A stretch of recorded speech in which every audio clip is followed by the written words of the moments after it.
आ रहा है सर। ठीक है, अभी आप तो एकदम स्केच बना दिए थे पहले ही। एक बार हम चाहेंगे कि शॉर्ट में ही शुरू से संक्षिप्त में शुरू से चला। फिर एक बार चर्चा करते हैं। ठीक कि आप लोगों का रिवीजन था। बहुत बहुत धन्यवाद। कुछ कारणवश मैं यहाँ विलम्ब हो गया उपस्थित होने में, जिसका मुझे खेद है। और बिहार जाति आधारित गणना 2022 में के सत्र में आप लोग का स्वागत है। पहले से आपकी स्वागत हो चुकी होगी और हमको लगता है कार्यपालक पदाधिकारी महोदय भी आए होंगे।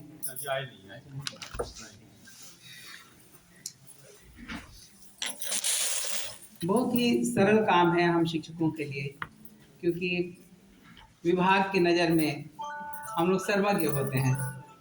ये बात अलग है कि हमारा ट्रेड अलग अलग होता है, अलग अलग क्षेत्रों में हम लोगों ने प्रशिक्षण पाई होती है, लेकिन विभाग के अनुसार हम लोग सर्वज्ञ होते हैं। और उससे भी बड़ी बात यह है कि विभाग हमको यह समझता है या सरकार हमें यह समझती है कि हम ऐसे जीव हैं जिसे न जाड़ा लगता है, न गर्मी लगती है, न बरसात का भय है, न कोरोना जैसी महामारी हमारा कुछ बाल भी माका कर सकती है। और ईश्वर करे ऐसा ही हो। इतना जटिल कार्य की जिम्मेदारी हम लोग संभाल लेते हैं, तो फिर ये जाति आधारित गणना कोई बहुत जटिल काम तो नहीं है। चुनाव कार्य भी आप लोगों ने किया है और बहुत हमारी महिला शिक्षिकाओं को भी सौभाग्य मिला है कि इस साल चुनाव में भी उन लोगों ने भाग लिया है और सहयोग किया है।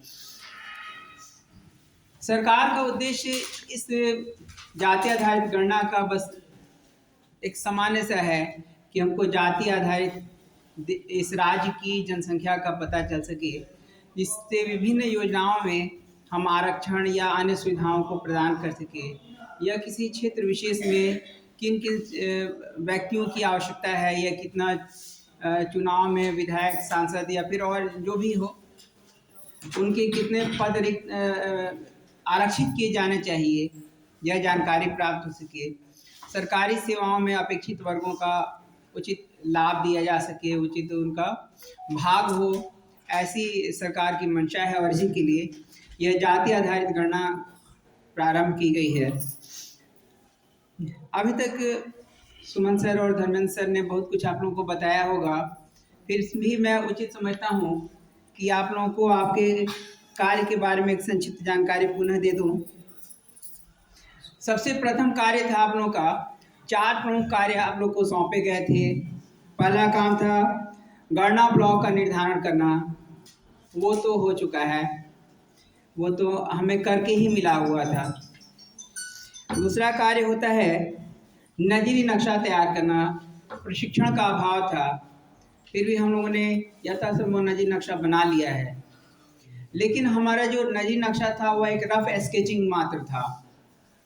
नजरी नक्शा हमें फिर से बनाना होगा और इसके लिए हमें चार्ट दी जाएगी। हमको नक्शे में जो जानकारियाँ भरनी थी वो हमको जानकारी के अभाव में हम लोगों ने गलत भरे हैं। उसमें जो हमको डालना था, जो तथ्य उसमें डाले जाने चाहिए थे, वो नहीं डाले गए हैं। और शायद प्रशिक्षण भी हम लोग का अपर्याप्त ही था, क्योंकि बताने वाले भी कम जानने वाले थे और उन्हें भी पर्याप्त प्रशिक्षण नहीं मिला था और हम लोगों ने भी जानने का प्रयास नहीं किया। नक्शे में हम लोग किसी भी व्यक्तिगत कार्य का या व्यक्तिगत नाम का उल्लेख हमें नहीं करना है, हम केवल सार्वजनिक वस्तुओं का ही उल्लेख करेंगे। यह सबसे प्रमुख बात है। हम लोगों ने लिखा था कि यदि कोई गली है तो किसके मकान से शुरू होती है और किसके मकान तक जाती है, ये हम लोगों ने लिखा हुआ था। ये कार्य हमें नहीं करना है। यदि कोई गली आती भी है तो अब हम लोग भवन का सीमांकन कर लेंगे और उस भवन में जो हम अपना जो एक रफ स्केच कर लेंगे, हमको गली मिलेगी तो उसमें हम भवन संख्या भी डाल सकते हैं, लेकिन हम किसी व्यक्ति विशेष का नाम नहीं डालेंगे। जैसे हम लोगों ने लिखा था रमाशंकर तुरहा का घर या किसी और का घर या फिर मैं मुखिया जी का घर, वो सब हम नहीं डालेंगे, वो हमें नहीं डालना, वो राजनीतिक बात हो जाती है और इसके लिए बहुत सारे विवाद बाद में हो जाते हैं। नक्शा में यदि कोई स्थान है, कहाँ से शुरू होती है और कहाँ को जाती है सड़क, ये हम लोग लिख सकते हैं। जैसे मान लीजिए एक एग्जाम्पल लेते हैं, हथुआ से नया गांव जाने वाली सड़क, तो उसको जोड़ने वाली कोई सड़क है पीपट माती में, तो हम उसको इंगित कर सकते हैं कि हथुआ नया गांव मार्ग को। ठीक है, ये एक मार्ग हो गया। अब मार्ग में हमने बता दिया ये सड़क कहाँ से, जैसे हथुआ से लेकर और हमने लिख दिया कि पीपट माती मंदिर तक, या दुर्गा मंदिर तक, या फिर काली स्थान तक, शिव मंदिर तक, या फिर कुआं तक, ये भी हो सकता है। ये सब सार्वजनिक स्थल हैं जिनका हम जिक्र कर सकते हैं। विद्यालय का नाम हम डाल सकते हैं, क्या मैंने अमुक विद्यालय से मुख्य मार्ग तक, ये भी हम डाल सकते हैं, लेकिन हम लोग किसी व्यक्ति विशेष का नाम नहीं डालेंगे। भवन और मकान के संदर्भ में सर ने आपको पहले ही बहुत अच्छी तरह समझा दिया होगा कि पक्का मकान तो उसको हम चौकोर बॉक्स बना करके उसको दर्शा देंगे, और कच्चे मकान होंगे तो उनको हम लोग त्रिकोण का चिन्ह बना के दर्शा देंगे, और उसमें भीतर नंबर भी डालना होता है। तो हमको नक्शा बनाने में प्रथम चरण में हमको कार्य करेगा, मकान का नंबरीकरण वगैरह में कार्य करेगा। आपको यह भी बताया गया होगा कि जो आवासीय मकान है केवल उन्हीं का नंबरीकरण करना है, जो गैर आवासीय उनका नंबरीकरण नहीं किया जाएगा।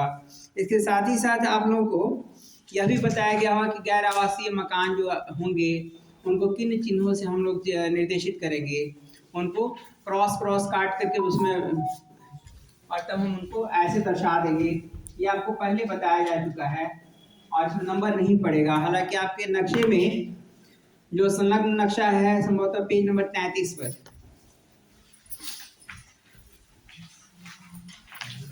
पेज नंबर 33, हाँ 33, उस पर एक नक्शा है जिसमें मकान में नंबरीकरण किया गया है। वैसे मकानों को जिस वजह से घेरा गया है, आप देखेंगे उसमें संभवतः 23 नंबर यह प्लॉट है, उसमें भी नंबरीकरण किया। जी जी, उसमें स्पष्ट नहीं है हमारे जी, वो हमारे नहीं आ रहा है, चलिए उस पर भी नहीं आ रहा है। हम लोग को जो उपलब्ध है उसका हम लोग मैंने प्रयोग करेंगे, कोशिश करेंगे उसको लेंस इसमें जूम करने का, फोटो खींच के जूम करने का हम लोग प्रयास करेंगे, शायद साफ दिख जाए। तो उसमें बहुत सारे आस्तियाँ बनी हुई हैं, बहुत सारे मकान बने हैं जिसमें नंबर दिया गया, इसमें नंबर नहीं दिया गया। जैसे कोई मंदिर है तो उस पर नंबर नहीं दिया जाएगा, कोई मस्जिद है उस पर नंबर नहीं पड़ेगा, कोई विद्यालय है उस पर हम लोग उसका भवन नंबर नहीं देंगे, मकान नंबर नहीं डालेंगे। इसके साथ ही साथ हम लोग जो नक्शा बनाएंगे तो नक्शा में जो रास्ते हम लोग को बनाने होंगे वो भंडार कोण से शुरू होगा और उसके बाद सरपेंटाइल चलेगा। सरपेंटाइल मतलब जैसे स्नेक की आकृति हम लोग बनाते हैं कागज पर या कहीं देखते हैं, तो हम लोग उसके अनुसार भवनों को सजाएंगे। मान लीजिए स्नेक ऐसे चलता ऐसे है ना, उसकी संरचना ऐसे है, इसी प्रकार हम लोग इसकी मकान की या फिर उसका नंबरिंग करेंगे। जैसे ये भंडार कोण हो गया, यहाँ अपना एक मकान दे सकते हैं, बगल में दे सकते हैं, उसके बगल में दे सकते हैं। वैसे यहाँ पर मकान है तो हम नीचे भी आ सकते हैं, ये भी हमारा क्रम होगा। और हमारा हर संभव प्रयास होगा कि कोई भी मकान हमारे उस क्षेत्र में छूटे नहीं। मकान के नंबरिंग करने का एक प्रोसेस रहेगा, सिस्टम रहेगा। ऐसा नहीं कि हम मकान को यहाँ मकान नंबर डाले फिर यहाँ डाले, ऐसे डाले, तो ये हमारा अर्थ जो है उस परिवेश के अनुरूप नहीं रह जाएगा। तो हमें एक सीरियल में ही चलना है। और जब हम मान लीजिए कि गली के अंत में आ गए, हम मान लीजिए यहाँ आ गए और उसके बाद फिर हमको यहाँ आना है, तो हम यहाँ से हम एरो मार्क करके तब यहाँ से मुड़ेंगे, यहाँ पर तक आ जाएंगे। तब फिर हमको समस्या आएगी यहाँ पर फिर नंबरिंग करने की, इसीलिए हम इसको पूरा घूमेंगे और यहाँ से तब यहाँ घूम के आएंगे और तब यहाँ से नंबर देकर इधर आएंगे, फिर ऐसे बढ़ जाएंगे। ये एक सिस्टम हुआ, नंबर देने का एक क्रम हुआ। ऐसा भी नहीं हो सकता है कि हम केवल जैसे मान लीजिए गली का यहाँ से लास्ट हो जाता है तो फिर यहाँ के बाद हम यहाँ आ जाए, ये भी नहीं करेंगे। हम यदि यहाँ से चल रहे हैं तो यहाँ से घूम के यहाँ आएंगे, फिर यहाँ से यहाँ पर आएंगे या यहाँ आएंगे, जहाँ भी मैंने वो रास्ता कनेक्टिंग हो। यदि वो रास्ता कनेक्टिंग है यहाँ से तो हम यहाँ से इधर आए, इधर गणना किए, फिर इधर घूम जाएंगे, फिर यहाँ से हम आ सकते हैं। या यदि यहाँ से यहाँ सहज हो जाना तो हम यहाँ जाएंगे। कहीं स्किप करने का रीजन होना चाहिए, कहीं अलग घर बना हुआ है, ये हम क्रम से जा रहे हैं और यदि यहाँ घर बना हुआ है अलग तो हम यहाँ पर एरो कर देंगे, यहाँ नंबर डालेंगे, फिर हम यहाँ पर चले आएंगे, ये नंबर डाल के चले आएंगे। ये हमारा रास्ता हो सकता है। और अंत में यदि फिर हम देखते हैं कि कुछ घर बने हुए यहाँ पर लगातार रूम में बने हुए हैं तो फिर हम यहाँ से ऐसे नहीं आएंगे बल्कि ये क्रम से गणना कर लेंगे और हमारा गणना ऐसे फिर ऊपर घूम जाएगा। ये आप लोग को नक्शे से भी स्पष्ट हो जाएगा जो आपको दी गई है। अब समस्या आती है तीसरे चरण में, वो जो हम लोगों ने नाम में नक्शा में जो हम लोगों ने पहले दिया था, वो हमेशा ध्यान रखिएगा, नाम आपको नहीं लिखना है। और यदि आपने नंबरिंग कर दिया है और फिर भी आपको कहीं सड़क का निर्देश करना है, तो आप लिख सकते हैं कि मकान संख्या इतना से मकान संख्या इतना तक जाने वाली सड़क, या इतना को जाने वाली सड़क। ये भी आप लगा सकते हैं जब आपको सार्वजनिक स्थल नहीं मिले तब।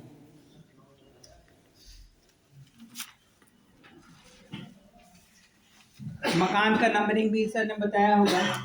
चौकोर बॉक्स बनाएंगे 6 बाई 6 का, 6 इंच बाई 6 इंच का, और भवन के आगे, भवन के नीचे वहाँ पर लिख देंगे भवन संख्या जो रहेगा 3 डिजिट में लिखेंगे उसको। जैसे कोई बिल्डिंग है तो हम यहाँ पर दरवाजा है, इसके बगल में हम भवन संख्या इसमें लिख देंगे 001 या 002 जो भी नंबर होता है, और उस सीरियल में हम उसका नंबर डाल देंगे। यदि त्रिभुजाकार मकान भी है तो भी हम इसमें नंबर वैसे डालेंगे 002। और फिर जब उसमें हम देखते हैं कि एक मकान में बहुत सारे, एक भवन में बहुत सारे मकान बने होते हैं। अब भवन और मकान का कॉन्सेप्ट तो सर ने बहुत अच्छी तरह समझा दिया होगा, हमको पूरा विश्वास है आप लोग समझ भी गए होंगे। जब कोई स्ट्रक्चर है जिसका एक मेन एंट्रेंस हो, या फिर एक ही छत के नीचे बने हुए सारे बिल्डिंग सब एक भवन के अंतर्गत आते हैं, और उनका मकान संख्या अलग अलग हो सकता है लेकिन उनका भवन संख्या एक ही रहेगा। ये भवन संख्या और मकान संख्या हम जब आपको वो प्रपत्र 2 उसमें भरेंगे, भाग 2 जब भरेंगे पेज नंबर 34 पर, तब हम आपको समझाएंगे। और हम आपको चित्र बनाकर भी समझा देंगे, जो दिखने में तो बहुत जटिल लगता है लेकिन है बड़ी ही सरल, उसको हम भरेंगे। भाग संख्या 1 पर हम लोग आ जाते हैं। कुछ प्रविष्टियां आपको फॉर्म में भरनी होंगी।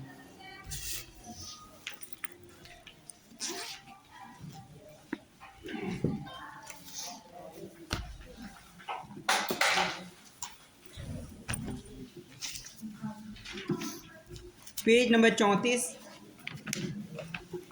और भाग 1, संक्षिप्त मकान सूची। संक्षिप्त मकान सूची में भाग 1 बना हुआ है। आप उसमें देखेंगे जिला का नाम लिखा हुआ है। जहाँ हिंदी का प्रयोग करना है हाँ, जहाँ हिंदी का प्रयोग करना है वहाँ पर कृपया आप लोग अंग्रेजी का अक्षर नहीं लिखेंगे, हिंदी ही डालेंगे। और मुझे लगता है कि हर जगह हिंदी का ही प्रयोग किया गया है जी। तो गोपालगंज लिखेंगे, आपके लिखे हुए अक्षर स्पष्ट और दृष्टिगोचर होने चाहिए। और अंकों को लिखने का भी एक निश्चित प्रारूप दिया गया है। वो प्रारूप आपके बगल में क्या भरेंगे सर? गोपालगंज जिले 13 भरेंगे जी जी। हाँ, कोड संख्या में 13 डालेंगे, आप डाल दीजिए। हाँ जी, जिला कोड गोपालगंज का 13 डालेंगे। फिर नगर निकाय का नाम, तो आपका नगर निकाय हो गया हथुआ, हथुआ नगर, नगर पंचायत, हथुआ नगर पंचायत, तो खाली हथुआ डालेंगे। और इसके कोड पे 019 लिखेंगे, 19, हथुआ के लिए 19 है, 019। कोड नंबर संख्या में हाँ 019। हाँ। तीसरा नंबर है पंचायत का नाम। तो पंचायत तो आपको लिखना नहीं है, क्योंकि हम सब लोग नगर क्षेत्र में मकान गणना में जा रहे हैं, तो इसमें हमको कुछ नहीं लिखना है, वो हमको खाली छोड़ना है। डैश लगा देंगे हल्का। बगल में कोड संख्या वार्ड डैश हो गया, फिर उसमें कुछ लिखना नहीं है। वार्ड संख्या दिया गया है, तो आपको जो वार्ड मिलेगा वो अंक में आप सामने भी लिखेंगी, और कोड नंबर डाला गया है। वार्ड का नाम तो लिखना नहीं है, वार्ड का नाम क्या डालेंगे आप लोग, कोई खाली संख्या डालना है, तो अब कोड नंबर आप उसका डाल देंगे। कोड नंबर आपका 4 अंकों में है, वार्ड का नंबर ही कोड नंबर है। कोड नंबर आपका 4 अंकों में है, और 4 अंकों में से आप 000, यदि मान लीजिए किसी का एक नंबर वार्ड मिला हुआ है, वार्ड संख्या 1 है ना, तो आपका ये वार्ड संख्या आपका लिखा जाएगा 0001। ये 4 बॉक्स में 4 अंक आपके भर जाएंगे। वैसे किसी का मान लीजिए 12 है तो हम उसमें लिखेंगे 0012, इसमें कोई शंका नहीं है। 12 का 1 ध्रुव अगर आता है 12 लिख देंगे, आते हैं। अब आप लोगों को बताया गया है, जो आपकी इसमें पुस्तिका में भी मिलेगा, 700 की जनसंख्या के आधार पर एक ईबी का निर्धारण किया गया है। ईबी एक जो है आपका वो 700 की जनसंख्या के आधार पर है, और इसी के आधार पर हर वार्ड में 2, 3 या 4 भाग किए गए हैं। हर वार्ड में कम से कम 3 भाग तो हर वार्ड में किए गए हैं, और किसी किसी वार्ड में 4 भाग भी किए गए हैं। और जी सर, हाँ वही पर आ रहा है, वही आ रहा है सर। तो इसी के लिए आपको ईबी का और सब ईबी का निर्धारण किया गया है।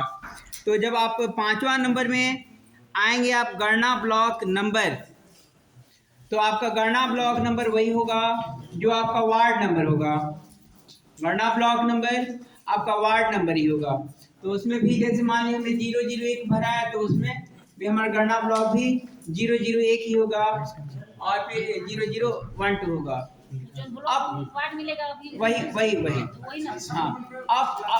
हाँ, अब उसके बाद अगली कॉलम में ब्लॉक में उप ब्लॉक नंबर दिया गया है, और यही उप ब्लॉक नंबर आपका सब ईबी है। ईबी जो बनाया जाएगा 700 पर, उसी के बाद बात आती है सब ईबी की।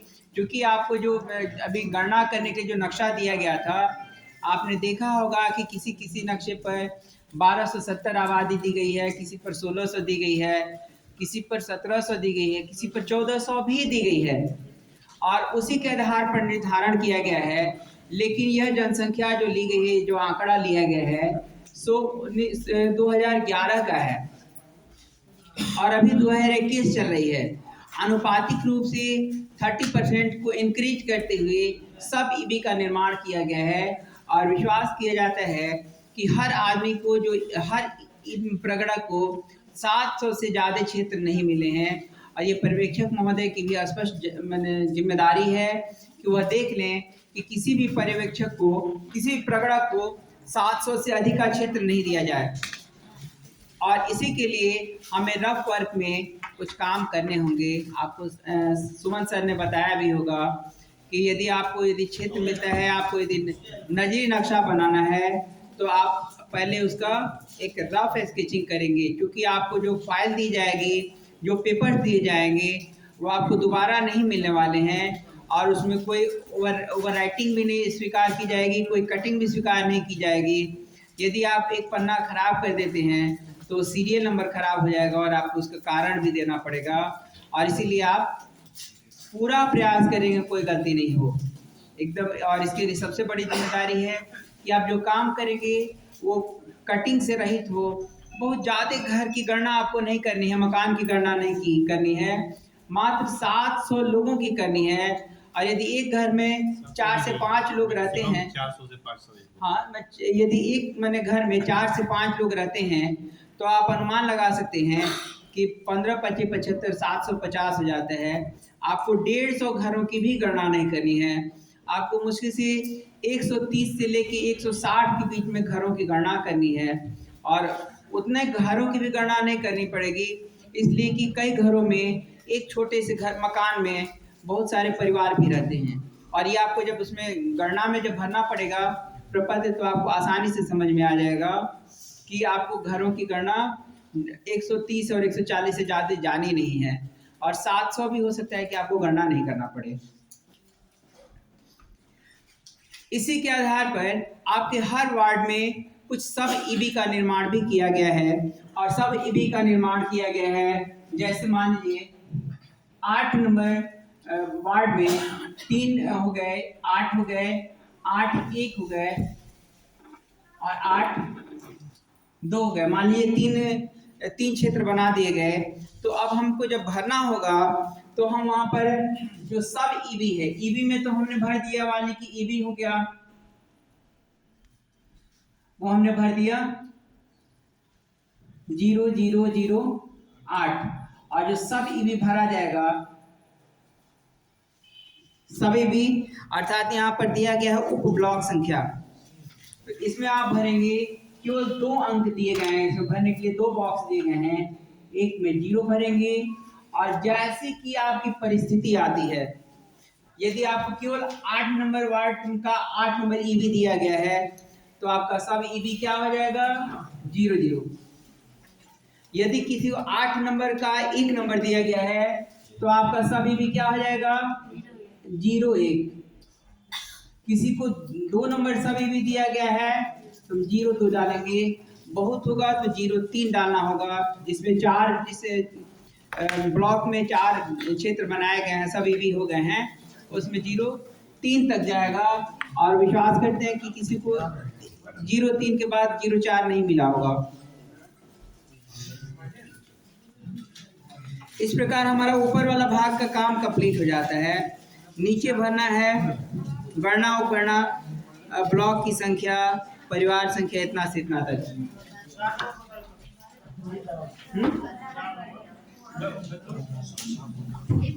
4 नंबर वार्ड संख्या, बताना है, वही बताया ना, हाँ, जो वार्ड होगा उसका अपना वार्ड में सर कर लेंगे। ब्लॉक की संख्या वही है। हाँ जी सर, जैसे 17 3 हुआ तब 3 होगा, तब कैसे? तो वैसे भरेंगे। गणना ब्लॉक हो गया, 3 उपगणना ब्लॉक हो गया। ईबी में आप 0 एक साथ भरेंगे, जैसे हमने 0012 लिखा है, वैसे 0017 लिख देंगे, 17 हो गया, और उसके उप गणना ब्लॉक में हम क्या डालेंगे, तो उसमें 03 डाल देंगे, बस 03 डाल देंगे। अब इस कार्य के बाद एक और महत्वपूर्ण कार्य बच जाता है, सबसे महत्वपूर्ण कार्य, जो इस हमारे पूरे प्रशिक्षण का केंद्र कहा जा सकता है, और वो है हमारा भाग 2, संक्षिप्त मकान सूची का ही भाग 2, मकान सूची विवरण। जो दूसरा महत्वपूर्ण भाग बच जाता है वह मकान सूची विवरण। ये बोर्ड मिटा दें हम।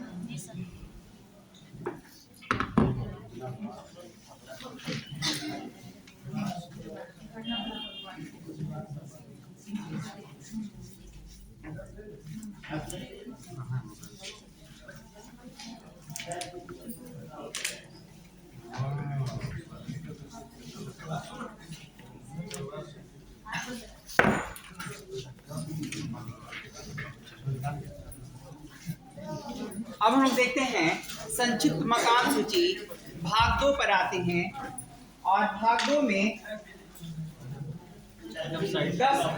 10 भाग बने हुए हैं।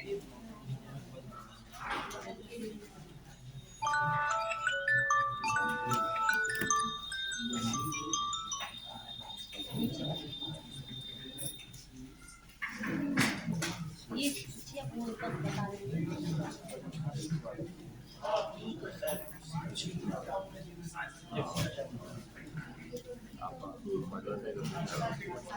भाग 2 में आप लोग देखेंगे 10 भाग बने हुए जिसको आपको भरना है। पहला भाग हो जाता है उसमें क्रम संख्या,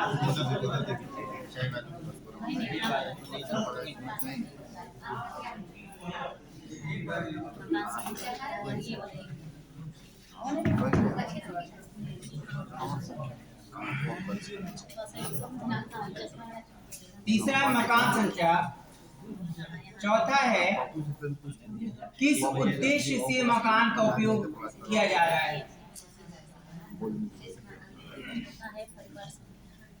किस उद्देश्य से मकान का उपयोग। अभी एक बोरा ले आओ।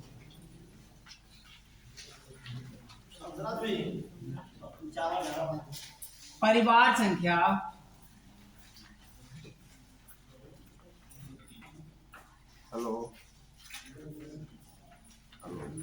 परिवार के मुखिया का नाम,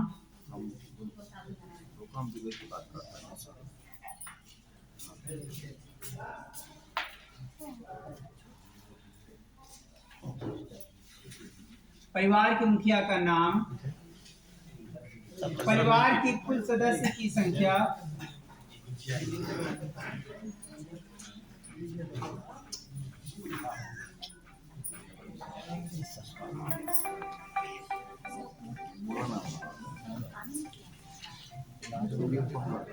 परिवार के कुल सदस्य की संख्या, परिवार का क्रम संख्या,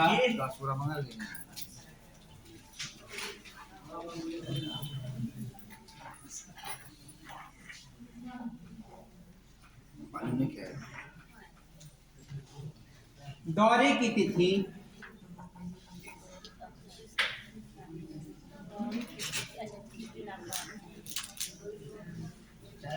दौरे की तिथि और अंत में है परिवार के मुखिया का हस्ताक्षर।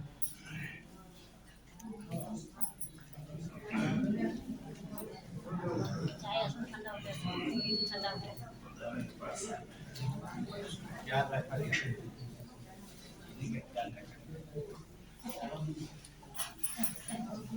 ये हमें क्रम से 10 कॉलम भरने हैं।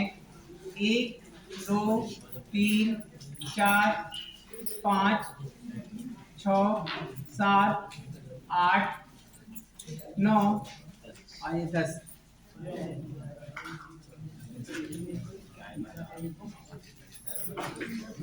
इस सूची को भरने के लिए हमें भरसक प्रयास करना चाहिए कि जो हमारी पहले की जो आदतें रह गई हैं उसको सुधार लिया जाए।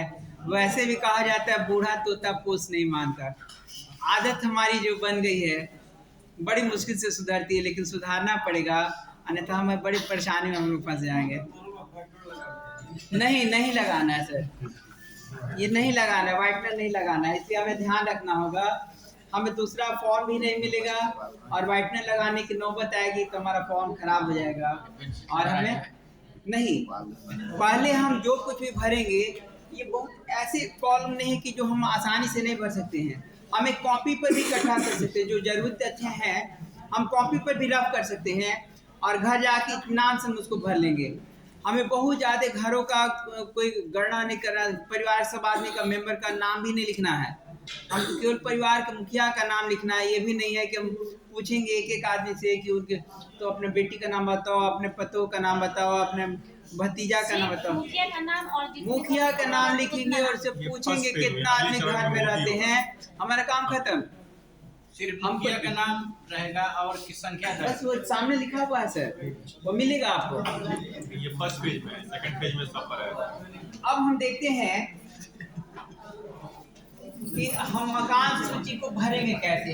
हम आपको उदाहरण के लिए और सहयोग के लिए हम कुछ मकान बनाएंगे और पहले हम भर देते हैं।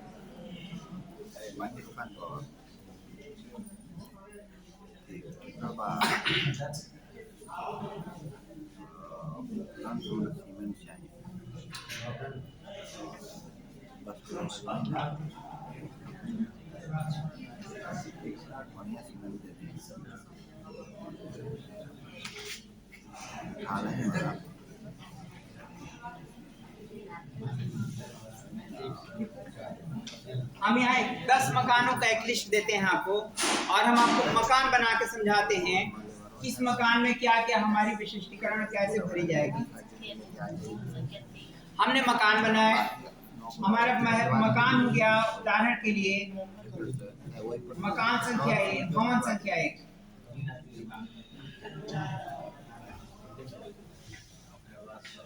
आपको सर ने बताया होगा, सुमन सर ने, कि मकान संख्या जब हम लिखेंगे, भवन संख्या में तो कोई परेशानी नहीं है। जब हम मकान संख्या लिखेंगे तो दरवाजे के बगल में एक 6x6 का बॉक्स बनाएंगे, 6 इंच इंटू 6 इंच। हम स्केल से नापने नहीं जाएंगे, अपना अंदाज कर लेंगे कि 6 इंच कितना होता है। हर व्यक्ति को अंदाज होगा 6 इंच कितना के आसपास होता है। हाँ, बच्चों का स्केल बताएं।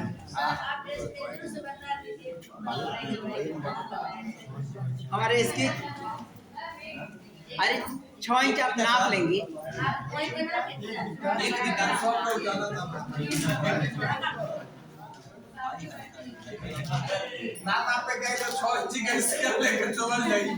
हो जाएगा ये,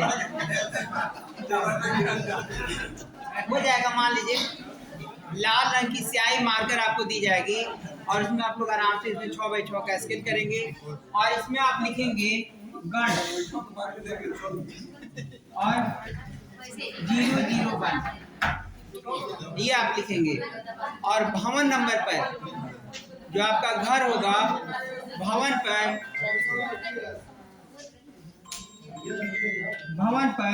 001 लिखेंगे और इसके साथ साथ नीचे मकान संख्या भी 001 आप डाल देंगे। ये आपका क्रम रहेगा।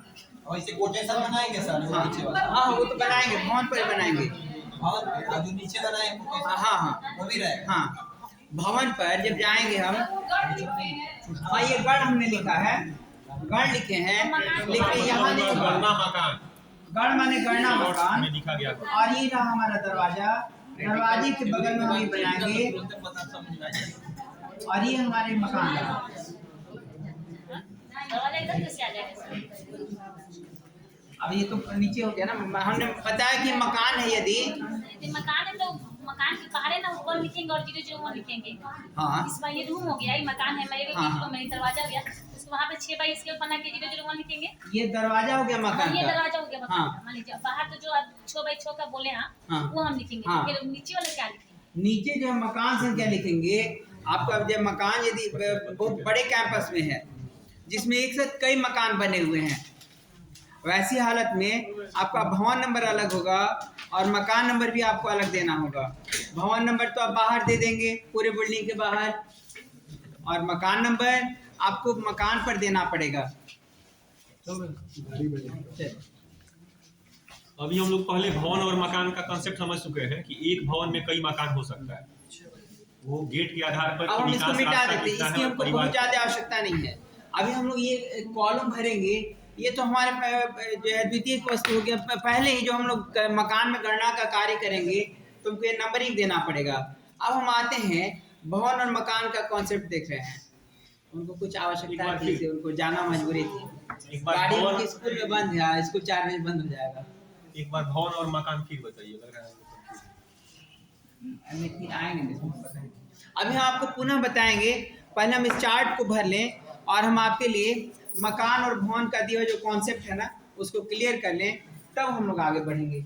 मान लीजिए कि हमारा ये एक भवन हो गया, गली की एक तरफ बना हुआ है, ये हमारा हो गया 001। एक और भवन मिला, हाँ सब भरेंगे, सब भरेंगे। 002 हो गया, इसमें हमने डाला 001। एक दरवाजा है, यहाँ 2 दरवाजे हैं और 2 मकान हैं अलग अलग, इसको हमने डाला 002। ये 003 हमने डाला।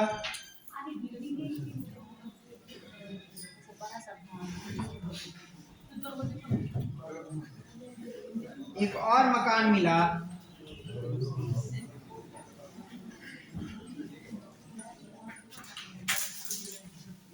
003, ये भवन हो गया और इसमें मकान हो गया 004, 005।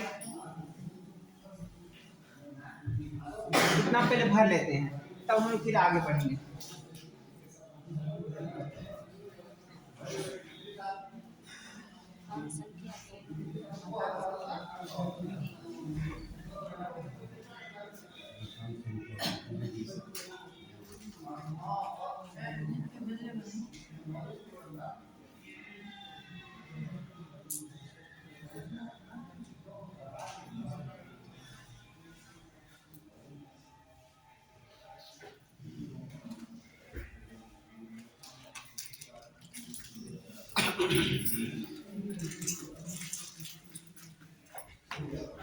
मकान का उद्देश्य आवासीय हो सकता है, आंशिक आवासीय भी हो सकता है। जैसे मान लीजिए हम इसी को ले लेते हैं, इसी को बना लेते हैं आंशिक आवासीय।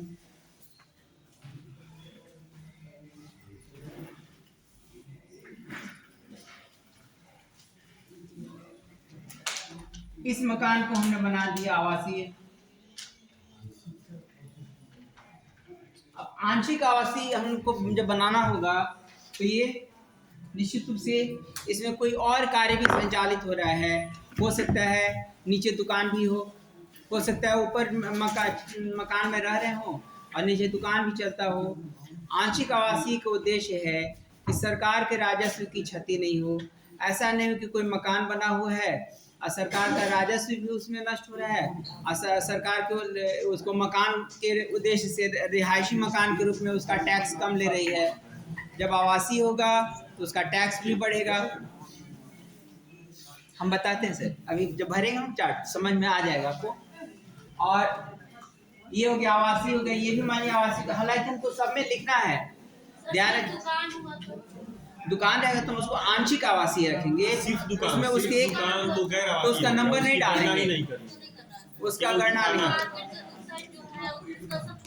हाँ, केवल दुकान है तो छोड़ देना है। नक्शा में नजी नक्शा में आप उसी को दिखाएंगे, हम डालेंगे। अभी बताएगा ना कि जो यदि पक्का है तो उसको क्रॉस कर देंगे लिखा के। उसका नंबर नहीं डालेंगे, हमारी तो लिखा नहीं, आंशिक आवासीय करेंगे। आंगनबाड़ी हो गया तो कोई रहता नहीं है वहाँ से। परिवार संख्या हम अभी नहीं भरेंगे, हमेशा ध्यान रखिएगा जी।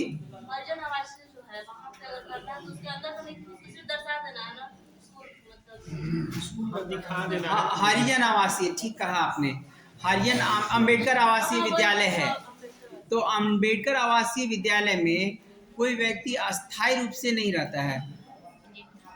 कोई अस्थायी रूप से रहता है जिसका वहाँ पर घर मकान परिवार रहता है, तब तुम उसको हम दिखाएंगे, मकान नंबर भी डालेंगे और उसमें निवास भी बताएंगे। नहीं रहते हैं, कोई नहीं रहता अस्थायी रूप से, किसी का घर नहीं है वो। यदि कोई टीचर ही रह रहे हो तो उनसे पूछ लेना है कि आप अपनी गणना अपने घर करवा लेंगे कि यहाँ करवाना चाह रहे हैं।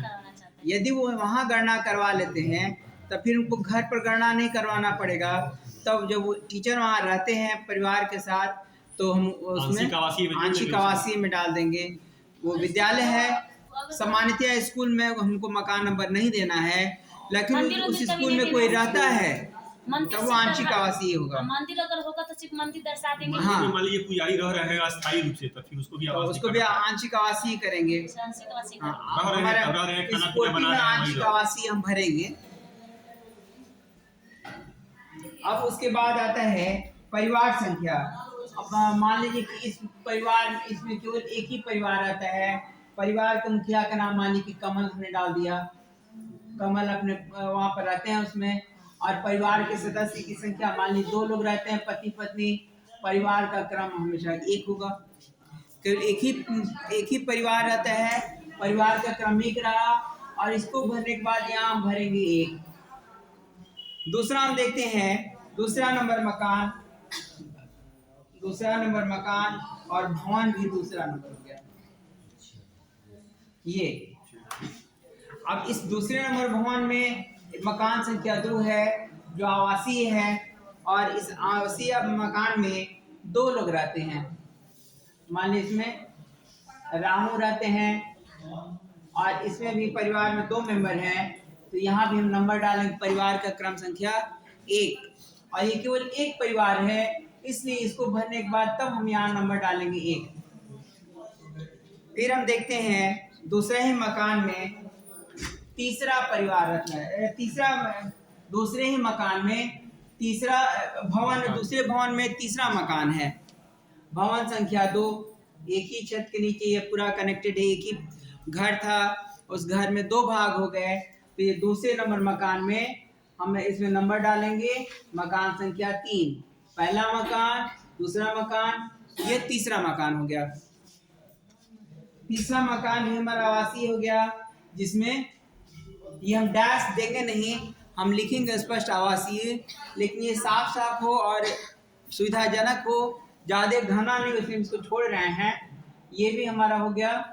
यहाँ मान लीजिए रमेश जी रहते हैं और रमेश जी के घर में 6 लोग हैं, ये भी एक ही परिवार रहते हैं।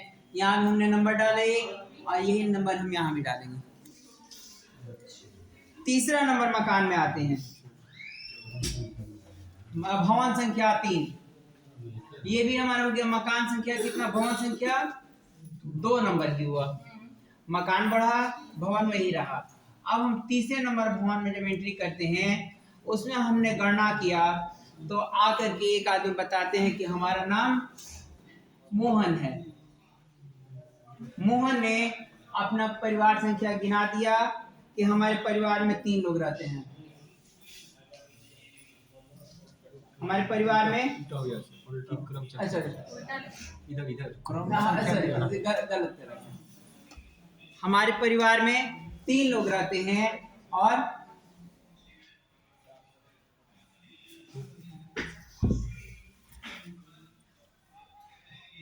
हमारे परिवार में 3 लोग रहते हैं और उन्होंने बता दिया परिवार का क्रम 1।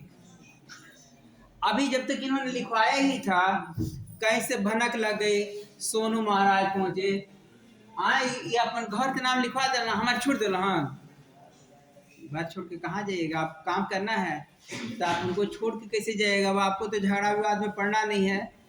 आपस में उनका बंटवारा हो गया, दूसरे भाई का नाम क्या लिखवाएंगे। हथुआ में ऐसे बहुत सारे किस्से हुए हैं और होते हैं। हथुआ में एक बहुत संभ्रांत परिवार है।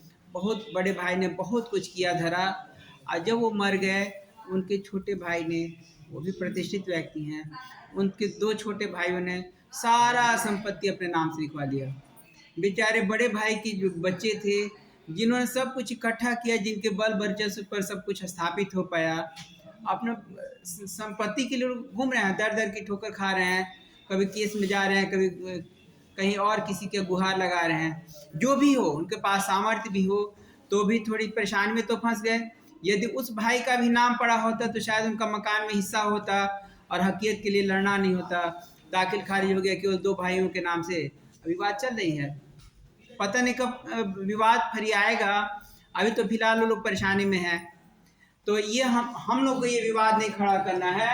वो आके बताया, सोनू बताया कि हमारा नाम का है छुटल बा, हमरो नाम लिखाई। नाम तो आपको लिखना ही पड़ेगा।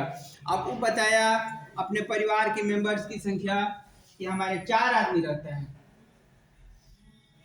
भवन तो 1, मकान भी 1, परिवार तो इसमें एक और बढ़ गया। तब हम इस हालत में इसका परिवार का क्रम संख्या डालेंगे 2। ये हमारा 2 नंबर परिवार हो गया। फिर अब हम देखते हैं, अभी इसका मामला सुलझा भी नहीं था, तब तक मोनू भी आ गया। मोनू भी आ गया और मोनू भी बोला कि तो दोनों बड़ी होशियार बड़े सन, हमरे के छोड़ के चल देला सन। फिर अब इस हालत में फिर हम देखेंगे, वो अपने परिवार का बताता है कि हमने के 2 आदमी रहे नहीं, आमने के छोड़ देला सन। लिखिए भाई, उसको भी लिखना पड़ेगा, वो भी उसी घर में रहता है। हमने उसको भी डाला और अब इसका परिवार संख्या हो गया 3। इस चौथे नंबर मकान में हमने देखा कि 3 लोगों का परिवार रहता है। अब इस 3 नंबर आने के बाद हम इन तीनों का परिवार संख्या लिखेंगे 3 3 3। ये बहुत ही ध्यान देने की जरूरत है। यदि इसमें थोड़ी सी भी चूक हुई तो आप परेशानी बढ़ जाएगी। इसके हिसाब से सब गणना ब्लॉक 2 तो गलत हो रहा है। क्या इसके हिसाब से गणना ब्लॉक 2 गलत हो रहा है। 2 में 2 परिवार रहता है, तो उसको हाँ। आप एक परिवार दिखा दिए। 2 परिवार कहाँ? 3 कर दिए। इस हिसाब से तो वो गलत है या ये सही है? कहाँ 2 परिवार? अच्छा, आप खड़े हुए पहले। हाँ, अपनी बात को फिर से रखिए, हमारे और प्रगढ़ के लोग भी समझेंगे। गणना ब्लॉक आप एक किए, हाँ। उसमें एक परिवार आता है। एक ही परिवार नहीं, गणना ब्लॉक अभी कहाँ बताएगी? गणना ब्लॉक 2 में 2 परिवार आता है। अच्छा दो ठीक है, आदमी फिर से थोड़ा सुधार करते हैं। एक कर दिए। हाँ और जब 3 नंबर गणना ब्लॉक किए, जिसमें 3 परिवार आता है, तो आपने 1 2 और 3 कर दिया। हाँ तो उसमें 2 जैसा एक इधर ही मीटिंग में थी, ठीक है, इनका कहना बिल्कुल ही सही है। और ये प्रश्न हमारे बहुत सारे प्रगणकों के दिमाग में आएगा, और इसी के लिए हमने आपको नक्शा बताया, आपको हमने भवन का कॉन्सेप्ट बताया और मकान भी बताया। हम फिर से समझते हैं उस बात को। हमने देखा ये जो पहला हमारे जो भवन है, इसमें एक ही मकान है, ये बिल्कुल स्वतंत्र एक स्ट्रक्चर है जिसमें किसी और का कोई लेना देना नहीं है। एक घर रहता है, ये एक भवन है, एक मकान भी है और एक परिवार। और एक परिवार रहता है। हमने इसको केवल एक परिवार लिखा और इसमें सदस्यों का संख्या हमने 2 लिखवाया। सदस्यों की संख्या हमारी कितना हो गई? 2 सदस्य रहते हैं पहले मकान में। फिर हम दूसरे भवन में आते हैं। दूसरा भवन एक ही छत के नीचे है, 2 निकास द्वार हैं। भवन का छत एक, भवन का कैंपस एक, परिवार रहता है 2। जब 2 परिवार रहता है, 2 मकान हो गया 2 मकान और परिवार, ध्यान में रखिएगा 2 मकान है और दोनों का एग्जिट अलग अलग है। कैंपस एक, भवन का छत एक और भवन में बीच में पट्टीदारी बंटवारा लग गया हिस्सा, 2 भवन हो गया, 2 मकान हो गया। दोनों मकान में एक एक परिवार अपना, एक एक भाई अपना अलग अलग स्वतंत्र रूप से अपना, ना उदो से लेना, ना माधो को देना, ना उनके दरवाजा की ओर देखने जाना, ना उनके चूल्हा बर्तन की ओर देखने जाना, उनका खाना देखने जा रहे हैं। अपना अलग खा बना पका रहे हैं, वो अपना अलग बना पका रहे हैं। हमारा बीच में सेपरेशन हो गया दोनों का। इस घर से उस घर में घुसने का कोई रास्ता नहीं है। ये दोनों अलग अलग मकान हो गए। जो अक्सर होता है घर में सम्मिलित परिवार रह रहा है, अधिक लोग हो गए, धीरे धीरे उनमें आपस में फूट पड़ती है तो दोनों अलग अलग हो जाते हैं। फिर बीच में एक नफरत की दीवार भी खड़ी हो जाती है जो दोनों घर को अलग कर देती है। होती है ना, अक्सर होती है। हम समाज में रहते हैं और हम देखते हैं ऐसा होता है। तो अब वो दोनों मकान अलग अलग हो गए। एक ही मकान है, इसमें 4-5 लोग हैं, अलग अलग रूम में अपने। अभी मैडम ठीक बात को तो पकड़ी, उसी के हम इसी में देखते हैं। अब हम देखो, सुनिए, पहले इनका क्लियर कर। ये भी गलत है, आपको बताएं। ठीक है। जब दोनों का दरवाजा अलग अलग हो गया, हाँ। जब बीच में पास हो गया तो दोनों अलग अलग करना पड़ा। एक नहीं। छत के नीचे है, एक ही भवन है, एक ही भवन देखिए है, बंधु, हमको एक ही भवन है। नहीं, एक ही मान लीजिए ये भवन है, इसी का पार्टीशन कर दिया जाए, एक गेट उधर हो गया, एक गेट इधर। फिर भवन तो एक ही है, इसमें 2 मकान हो गया। 2 मकान हो गया तो दोनों अलग अलग ब्लॉक हो गया। हाँ, नहीं भवन एक ही रहा लेकिन मकान 2। हम आपको और दूसरी ढंग समझाते हैं। आप अपने स्कूल में जाते हैं, आप हाई स्कूल में जाइए, इंटर कॉलेज जाइए, हम आपकी बात परिवार रह रहा है एक मकान भवन में, दोनों के निकलने का रास्ता अलग है। 2 मकान मान लीजिए। देखिए हमारे मित्र, आप जो कह रहे हैं ना वो आप सही कह रहे हैं। और आपकी समस्या ना, ये मान लीजिए एक ही छत है, इससे पार्टीशन करिए तो 2 मकान कैसे हो जाएगा? भवन एक ही है ना। देखिए इसका मतलब ये हुआ कि अभी भवन और मकान का कंसेप्ट क्लियर नहीं हुआ। उसको एक बार फिर से बताएं। सर आ रहे हैं हमारे असिस्टेंट्स के लिए। अभी हमको लग रहा है कि भवन और मकान का कंसेप्ट क्लियर नहीं हुआ है। पहले भी बता दिया जा चुका है, भवन को एक बिल्डिंग के रूप में देखा जाए। जैसे ये पूरा ये बिल्डिंग हो गया, एक भवन हो गया, और इसी में यदि हम लोग पार्टीशन कर दे, मान लीजिए हमारा पूरा परिवार इसमें रह रहा है, एक ही गेट है निकलने के लिए, तो अभी एक भवन हुआ और एक मकान हो गया। यदि इसी में यहाँ से पार्टीशन कर दिया गया, एक गेट वो हो गया, एक गेट ये हो गया, तो इसमें एक भवन ये एक ही रहा लेकिन मकान 2 हो गया। एक गेट वो हो गया मेरा, एक गेट ये हो गया। इसमें कोई दिक्कत नहीं है भवन और मकान में। मान लीजिए गेट 2 नहीं हो, हाँ। गेट 2 नहीं, गेट एक ही हो और इसमें 5 मतलब कि भाई रहते ठीक है, हैं। वो हम आते हैं। अच्छा, वो भी एक सेकंड क्लियर नहीं कर दीजिए। यदि मान लीजिए एक भवन है और गेट उसमें से निकलने का एक ही है, तो मकान भी एक हो गया और उसमें 5 भाई अलग अलग रह रहे हैं, 5 का खाना अलग अलग बन रहा है, यानी 5 परिवार हो गया उसमें। तो एक भवन एक मकान 5 परिवार हो गया। 5 मुखिया का नाम अलग अब 5 जब 5 परिवार हो गया तो 5 के मुखिया का नाम अलग। ठीक है, बहुत अच्छा प्रश्न था। आप दोनों मित्रों के प्रश्न बहुत ही लाजवाब थे और ये हमारे अन्य मित्रों के भी समझने में सहायक है। फिर हम देखते हैं, ये जो हमने मकान देखा, ये जो दूसरा नंबर हमारा जो भवन है, इसमें हमारे 2 मकान हैं। दूसरा नंबर भवन में देखिए, एक मकान का मकान संख्या 2 है और एक मकान का मकान संख्या 3 है। भवन हमारा दूसरा नंबर ही है, पहला भवन ये दूसरा भवन, और दूसरा भवन में 2 अलग अलग परिवार रहते हैं। लेकिन कई बार होता है कि परिवार बड़े भी हो जाते हैं और उनका सबका खाना अलग अलग बनता है, बाहर किसी को भनक तक भी नहीं लगती है।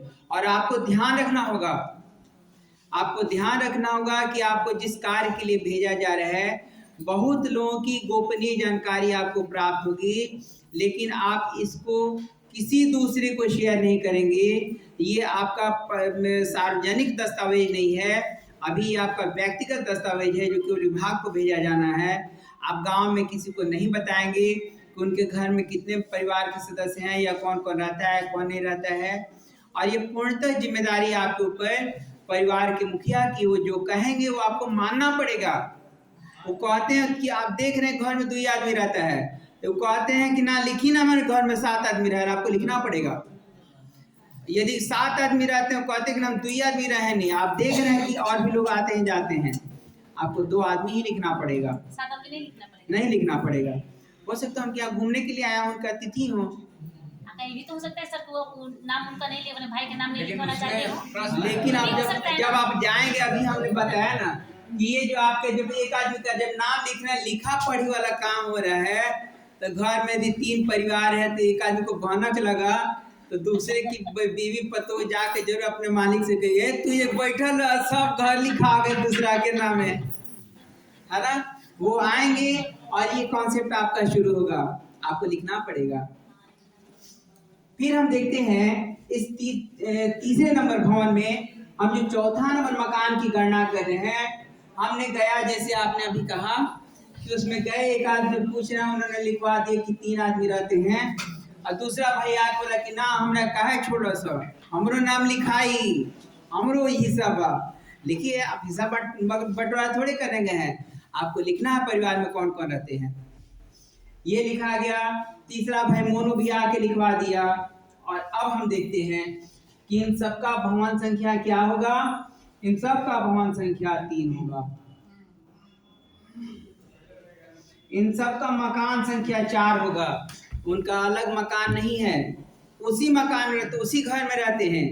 बाहर के लोग समझते हैं कि सब लोग एक में रहता है, लेकिन अंदरूनी क्या खिचड़ी पक रही है ये केवल आपको पता चलेगा। आपको किसी और से कहना भी नहीं है, आपको केवल कॉपी में लिखना है, किसी को आप डिस्क्लोज नहीं करेंगे कि लोग भले इतना सम्मिलित होकर संगठित दिखते हैं, ये अलग हो चुके हैं।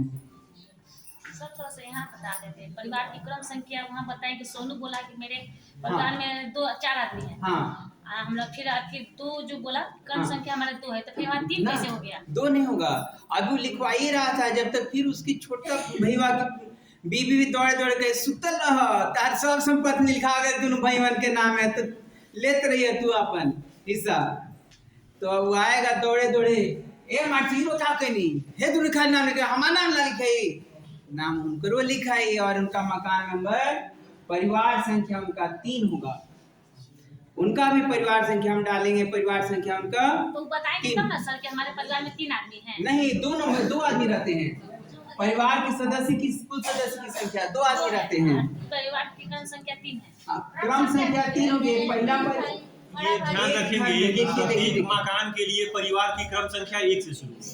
प्रत्येक मकान के लिए परिवार की क्रम संख्या 1 से हो गए, ये गौ हो गए, 3 परिवार रह रहा है, तीनों आदमी का दरवाजा एक ही है, इसी दरवाजे से निकलते हैं, मेन घर से बाहर इसी से निकलते हैं। स्पष्ट है?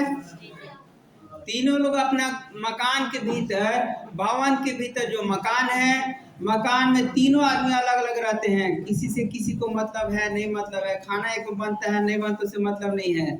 तीनों आदमी अपना अलग अलग परिवार हो गए, यदि वे अपने आप को अलग करते हैं तब। अब हम देखते हैं फिर उसके बाद हम देखते हैं ये 5 नंबर में, इसमें भी 2 परिवार रहता है। एक घर परिवार, इसमें भी 2 रहता है, घ भी रहता है, गाँव भी रहता है। फिर इसमें 2 परिवार रहता है। मेरे मित्र अभी कंफ्यूजन, मैंने उनको समस्या हो रही थी कि एक घर में आप नंबरिंग क्यों नहीं दिए, तो फिर देखिए यहाँ वही स्थिति आनी है।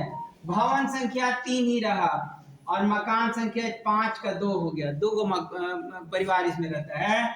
यहाँ भी 003 होगा, यहाँ भी 003 होगा। और अब हम देखेंगे कि यहाँ जो परिवार होता है, हमारे इसको हमने नाम डाल दिया, रवि डाल दीजिए, सुरेश डाल दीजिए, जो भी मकान में मुखिया हो उनका नाम डालिए। और फिर देखिए इसमें एक में परिवार में सदस्यों की संख्या 3 है और एक में सदस्यों की संख्या 5 है ना। रवि ने आके बताया एक ही भवन में रह रहे हैं, एक ही मकान है, तो ये मकान जो है अब इनका अलग नंबर हो गया। ये मकान दूसरा हो गया 4 के बाद, हमने इसका मकान नंबर डाला है 5 और इसको हमने परिवार का क्रम संख्या दिया है 1 और ये सुरेश का परिवार हो गया दूसरा परिवार। और इसीलिए इस दूसरा परिवार के कारण हम इसमें परिवार संख्या इसमें भी डालेंगे कि उस मकान में परिवार संख्या कितनी है, 2 परिवार है। हम पहले भरेंगे उस कॉलम नंबर 8 को और बाद में आके भरेंगे कॉलम नंबर 5 को। यदि हम पहले ही इसको देख करके हम इसको 1 भर देते हैं तो फिर हमको मिटाने की सुविधा नहीं मिलेगी और ये हमारा कंफ्यूजन का कारण होगा और हमारे लिए फॉर्म हमारा एक बर्बाद हो जाएगा। एक छोटी सी कटिंग को हम ओवर राइट करेंगे, हमारा फॉर्म बर्बाद हो जाएगा। हमको दोबारा कलम नहीं चलाना है। किसी को कोई दिक्कत होगा तो बोल देंगे अभी, फिर हम आगे बढ़ते हैं, लेके घर नहीं आना है, यही उसका समाधान हो जाए। फिर हम आगे बढ़ते हैं, देखते हैं कि फूस के बहुत बड़ा अथी बना हुआ है, मकान बना हुआ है, कोई रहता नहीं उसमें, खाली जानवरें बनाता है। क्या करेंगे हम? उसको मकान नंबर डालेंगे? मकान नंबर नहीं डालेंगे, हम इसको केवल ये ऐसा मार्क करेंगे अपने नक्शे में, इसका मकान का नंबर नहीं डालेंगे। फिर जब तक हम देखते हैं मकान संख्या 4, मान लीजिए यहाँ बना हुआ है मकान संख्या 4, मकान संख्या 4, इसमें हमने इसमें दरवाजा भी है,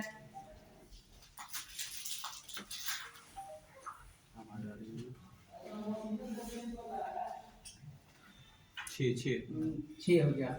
ये मकान संख्या इसका 4। इसको गढ़ लिख लेंगे आप लोग। अभी हम खाली बता रहे हैं, अभी मकान का कॉन्सेप्ट से हम भरना बता रहे हैं। तो ये हो गया हमारा भवन संख्या 4 और मकान संख्या 6, आवासीय उद्देश्य से ही है। और फिर अब इसमें हम डालेंगे ये आसिफ मियाँ का घर है, गली के सामने ही घर बना हुआ है जिसमें 7 मेंबर रहते हैं अपने परिवार में। अकेला परिवार है, अभी उनमें कोई आपस में फूट का बीज नहीं पड़ा, 7 लोग एक साथ रहते हैं। फिर हम देखते हैं इसमें यहाँ पर डालेंगे परिवार 1, फिर हम डालते हैं यहाँ पर नेक्स्ट बिल्डिंग में आते हैं,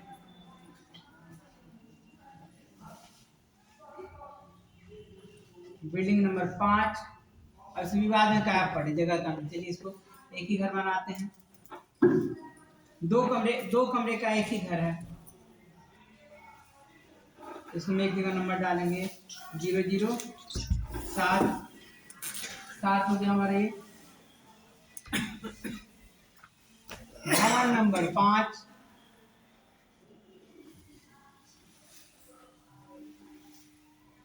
रोहन का घर आ गया। इसमें 5 लोग मेंबर हैं, 1 मकान 1 परिवार, आगे भी 1 मकान 1 भवन और 1 परिवार भी रहता है। इसमें परिवार संख्या आ गई। अब हमारे किसी मित्र को किसी प्रकार की कोई समस्या होती है तो मुझे संभवतः बहुत खुशी होगी यह बताने में, यदि आपको कोई शंका रह जाती है।